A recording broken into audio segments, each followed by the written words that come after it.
Hey, how's it going, ladies and gentlemen of the internet? You're watching Break It Down Gaming, and today we've got to talk about the version 3.5 patch in Fortnite Battle Royale. Are you ready?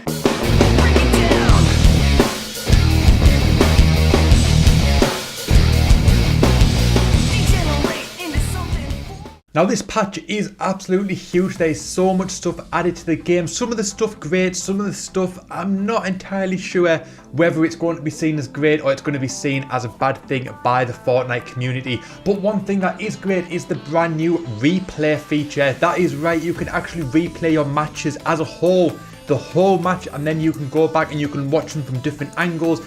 And this is really going to be interesting. I can imagine a lot of people, especially YouTubers, are going to use this to create a lot more highlight reels and be able to show off the game and show off the kills in different angles. And this is absolutely fantastic. And I think you're going to see a lot of this on YouTube. But it's really cool just to sort of see how the game has played out from different angles. Maybe when you get killed, you can see how you got killed, see what the other person was seeing.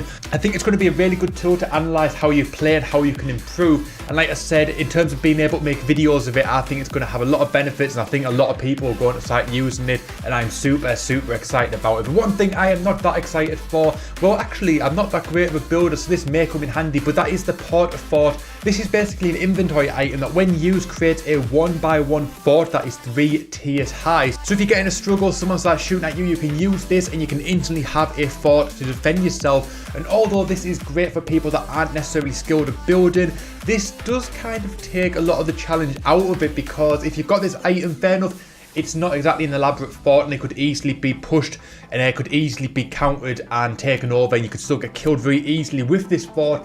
It pretty much gives people with less skill a good line of defense in order to protect themselves and potentially get those kills, because you're instantly getting a 3-tier high building instead of having to build it yourself, which can take a few seconds, even more for those newer players. And I've got to say, I'm not a very good builder myself. Building is generally the aspect that gets me killed in the game. If someone starts pushing on me, someone starts creating a higher base, I am pretty much screwed. I'm not that great at building yet in the game, but I've only been playing properly less than a couple of weeks, so I'm still very much new to the whole aspect of the building.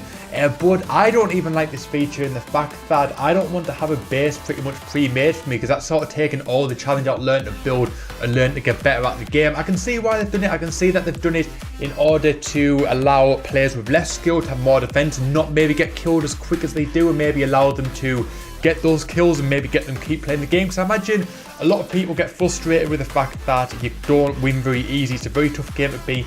They've had massive concurrent views, such as 3.4 million players at any one time, and I can imagine there's a potential that the numbers are starting to drop. The more people jump on the hype train, the more people realise that the game is actually insanely difficult to beat when you first get going, and a lot of people will quit the game. So this could be a way to stop them from quitting.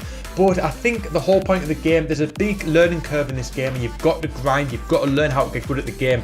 Like I said, I've been playing the game properly for probably about 12 days or so, give or take now, and my skill has improved dramatically. I've gone from pretty much, if I see someone running and hiding and hoping that I can make it towards the end of the game and try and get as high a rank as I can, usually without any kills. I was able to get sort of top 10, top 5 quite often just by hiding and not getting any kills and thinking that was great. Or even before that, I thought just getting the top 50 was great. And now I'm ranking in the top 50, the top 30, the top 20, the top 10, even the top 5 with 2 or 3 kills. I've yet to get a victory royale, but as you can see, my skill is improving day after day. I'm getting so much better at this game now, and I think this is definitely a step back in that direction for a lot of players, just to be able to have this building aspect pre-made for them.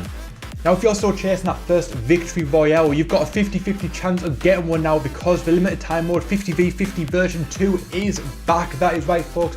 It is a mode where basically there's 2 teams of 50 players fight to the finish. So you've basically got 50-50 chance of winning this thing now. However, due to the fact that it's a large squad mode, player stats will not be tracked. So although you can get your victory royales quite easy with this one, it won't show up in your stats as doing so. But still, this mode is so much fun. There's 2 teams of 50 and you just battle it out, and it is absolutely fantastic. And basically how this works is that each team has their own separate bus approaching from different directions. On the map, your bus has a blue outline and the enemies has the red outline. And the final storm circle is actually visible on the minimap at the start. You've got 10 minutes to loot the map as the storm closes in on the circle, then 5 minutes to fight, and then another 5 minutes as the storm shrinks to the end. So basically, rather than the map increasingly getting smaller, you know exactly where the finish point is going to be. You've got to loot, you've got to get towards that point, and then you've got to win the game. So this is actually a really interesting take on the style of the Battle Royale game that we generally play.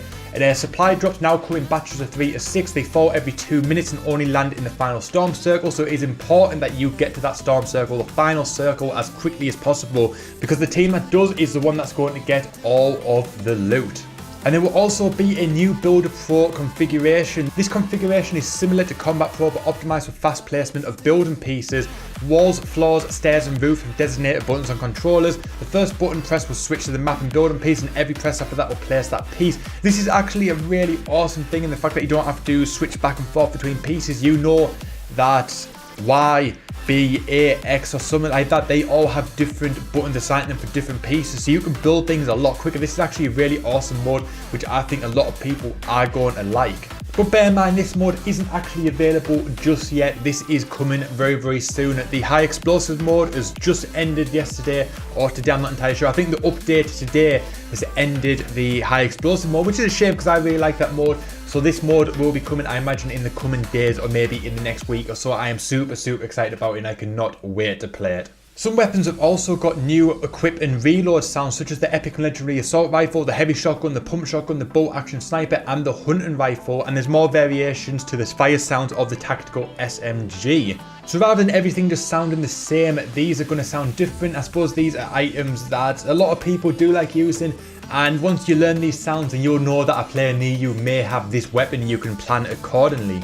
There's also been a lot of fixes for the game. The game pretty much ends up being they fix a load of problems, then they get just as many if not more back in new problems when the new update lands. So they have fixed a lot of the problems that were in the game from the last update, but I guarantee when we start playing this new update that there is going to be a lot of problems too with that. But now we're going a little bit more detail about the replay system, the thing that a lot of people are going to be hyped for. This is a replay system that saves your matches and you can watch them from any angle. You can speed up or slow down the action. You can help tell your story better with player outlines and nameplates. There's several camera modes to choose from, including third person, drone follow, drone attach, drone free, gameplay, and you can adjust the cinematic camera settings, exposure, focal length, focal distance, etc, etc. It's currently only available on PC and console, so mobile players you cannot use this at the minute. But as I said at the start of the video, this is really going to be used a lot, I think, on YouTube. I think a lot of people are going to use this as opposed to the general behind the player type of camera angle that you get in the game normally. I think we're going to see a lot more stuff created for this game, maybe even a bit more like role-playing fantasy stuff. I don't know, you get a lot of like story style stuff that you get in certain games like GTA. They've got a whole mode which you can create like a cinematic thing. I think we might start seeing some sort of that in Fortnite. That could be really, really interesting. And I really can't wait to see what people start coming up with. Moving on to the weapons, there's a lot of stuff added. As we said at the start of the video, there's the Porta Fort, the epic rarity, and when you get one, you only get one at a time. You can have 5 in your inventory at any one time. The Porta Fort is made out of metal and is 3 stories tall. The bottom floor is 1 by 1 with a door for entry, and entires inside allow for easy access to the roof. Now this is something that I am not keen on at all. I think that this is going to give newer players a little bit of an advantage in the way that they won't die as quickly, which is good in a way. It might keep them playing the game, but I sort of feel that it takes a lot of the fun out of it because there's no skill involved in building this. Although they are going to be very basic forts, so people with building skills can still overpower these, can still counter these, and people are going to learn new strategies to take these down as quickly as possible. But it does take a bit of the fun and challenge out of the game. But we'll see how it goes. But overall, I've got to say, without even using one, just from the initial seeing them and seeing how it's going to work, I'm not a big fan of it at all. But moving on to something that everyone does love, and that is the guided missile. They have decreased the guided missile's maximum turn rate by 75% and reduced the guided missile movement by 15%. So hopefully that doesn't affect it too much. I know a lot of people do dig these, and I really enjoy seeing people riding on them and creating cool clips out of them. But how it affects it, I don't know. I'm going to have to start using one and see what the changes are like in game. Now they are also fixing the newest addition to the game, and that is the vending machines. They have now reduced the chance of getting a chug jug by 50%. They've increased the chance of medium ammo weapons in rare vending machines by 100%. They've reduced the chance of explosive ammo weapons in rare vending machines by 50%. They've reduced chance of explosive ammo weapons in epic vending machines by 25%. They've increased the chance of heavy ammo weapons in epic vending vending machines by 25%. They've reduced the chance of explosive ammo weapons and legendary vending machines by 25%. They've increased the chance of heavy ammo weapons and legendary vending machines by 25%. They've also reduced the drop rate of the more explosives and floor loot by roughly 33%. They've updated medium ammo inventory icons to make it more easily identifiable. So yeah, that was a lot of stuff there to say. There's a lot of stuff changed with the vending machines. I've got to say overall, I think the vending machines are a good idea, but I haven't found myself ever using them. But whether people do, I don't know. But so far, I think it's a decent enough addition to it, but I don't think it was really needed. But I may be wrong, people may love them, but I don't really see a point in them. So apart from a boatload of fixes, which is inevitable with this game, there's not a great deal else to talk about in this patch. Like I said, they've probably fixed 10 things, they've probably created another 20 problems for the game by fixing those 10. So no doubt 3.6 will be a huge update that will fix all the problems that we are soon to find out about. Because by playing the game, we're going to discover a whole load of problems, and then like I said, people complain about them, then they'll get fixed in the next patch. Then there'll be more problems in the next version of the game. But let me know what you guys think of this patch down below in the comment section. I am super hyped about the replay mode. I'm super hyped about the 50-50 mode. I'm not super hyped about the Port of Fort, but it is what it is. But let me know what you're excited for down below in the comment sections. Also stuff on the Save the World, but I've yet to play for Save the World, so I'm not covering it. However, if you want me to, I will make a video on it. I'm still yet to get Save the World, but I will be getting it very soon, so I can start talking about it too. But anyway, that is the end of the video, guys. Hopefully you guys enjoyed this video today. If you did, if you like what I'm doing on this channel, the channel is new. It's only a week old today, but if you're liking what I'm doing so far on the channel, make sure you hit that like button. Then also make sure you hit the subscribe button. That supports the channel a lot, especially if you turn the notification bell on, and then you'll get notified when the next video goes live on the channel. You've been watching Break It Down Gaming. I thank you so much for watching, and I'll see you guys next time.